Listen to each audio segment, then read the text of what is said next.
सतनाम साखी। सेवा। वैष्णव संप्रदाय में सेवा का महात्म सबसे ज्यादा है। वैष्णव संप्रदाय के अनुसार अगर भगवान को कोई पा सकता है तो वो केवल सेवा से पा सकता है। और सतगुरु महाराज जी के जीवन काल में सबसे प्रथम गुण जो है वो है सेवा। जब भी कोई साधक सतगुरु महाराज जी के पास संत बनने के लिए आता था, सतगुरु महाराज जी उससे एक ही सवाल पूछते थे, क्या आप पत्थर की बोरी बिना पैसे के उठा पाएंगे?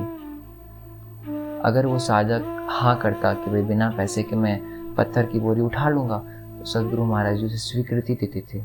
लेकिन अगर वो कहता कि नहीं, कौन पागल है जो इतनी भारी पत्थर की बोरी बिना पैसे के उठाए, सतगुरु महाराज जी उसे कुछ दिनों के लिए सेवा में लगा के वापस भेज देते। सतगुरु महाराज जी ने सेवा को हमेशा महान बनाया। उनकी सेवा से प्रसन्न होकर सतगुरु स्वामी शांति प्रकाश जी महाराज हर मेले की व्यवस्था देखने के लिए सतगुरु महाराज जी को ही भेजा करते थे। ऐसे ही एक बार इलाहाबाद में कुंभ का मेला लगा था। तब सतगुरु महाराज जी यौवन अवस्था में थे, उनका अनुभव भी कुछ कम था।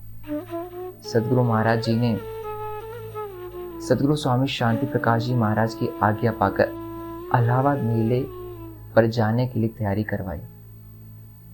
सतगुरु स्वामी शांति प्रकाश जी महाराज ने सतगुरु महाराज जी के साथ 2 और प्रेमी भेजे। उसमें से एक का वजन 120 किलो था। सतगुरु महाराज जी इस दृष्टांत को बताते थे तब वे बड़े हंसते थे। वे कहते थे कि उस प्रेमी का वजन इतना था कि कभी हम लोग नाव में बैठ के सामान लेने जाते थे नदी के उस पार, तो वो मुझे बार बार डराता था। स्वामी जी कहते थे कि मेरा वजन उस टाइम पे 50 किलो था और जो प्रेमी मेरे साथ चला था उसका वजन 120 किलो। अब नाव में दोनों साइड अगर समान ना हो, इक्वल ना हो, तो नाव हिलने लगती है, डुलने लगती है। सतगुरु महाराज जी कहते थे वो प्रेमी भी यही काम करता था। वो जानबूझकर नाव के एक साइड हो जाता था, फिर नाव हिलने डुलने लगती थी। और जब उसे लगता कि अब सतगुरु महाराज जी को डर लग रहा है, वो वापस अपनी जगह पे आ जाता। वो बार बार ऐसा करता। सतगुरु महाराज जी दृष्टांत देकर समझाते थे कि जीवन में सुख दुख भी ऐसे ही होता है। भगवान हमें दुख देता है और हमारी नाव को हिला देता है। इंसान मनुष्य असमंजस में पड़ जाता है, बेचैन हो जाता है कि दुख आ गया, चिंतित हो जाता है। लेकिन फिर सतगुरु महाराज उसे शक्ति देते और सुख देकर उसे वापस समानता में ले आते। सतगुरु महाराज जी ने जिज्ञासु को बताते हुए कहा, सुख और दुख इसी तरह नाव के 2 हिस्से हैं, इनमें समान होकर चलिए। तब जिज्ञासु ने सवाल कहा कि सुख और दुख दोनों को देकर समान कोई कैसे रह सकता है? सतगुरु महाराज जी ने कहा, सुख और दुख दोनों को देखकर समान रहने का एक ही रास्ता है, वो है सेवा। जिसके मन में ये भाव आ गया कि मैं सेवा कर रहा हूँ, जिसके मन में ये भाव आ गया कि मैं गुरुओं की सेवा कर रहा हूँ, चाहे वो घर पे सेवा करे, उसके मन में कभी सुख दुख नहीं होगा। नौकर जब घर पे किसी के घर पे काम करता है और उसके हाथ से कुछ कांच का ग्लास टूट जाता है तो मालिक उसे थोड़ा सा चिल्ला लेता है, लेकिन नौकर के मन में चिंता कभी नहीं होती, क्योंकि उसे पता है कि उसका मालिक बैठा है।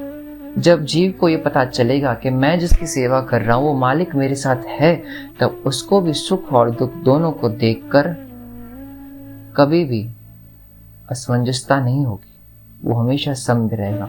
अतः सतगुरु महाराज जी ने हमेशा सेवा का ही प्रचार किया। उन्होंने सबको यही सिखाया कि सतगुरु को पाना है, सतगुरु के मन में अपनी जगह बनानी है, तो एक ही रास्ता है, सेवा। जिसने सेवा की है उसने ही अपनी जगह उस लोक में प्राप्त की है। सतगुरु महाराज जी ने हमेशा सेवा में अपने आप को न्यौछावर किया। यहाँ तक कि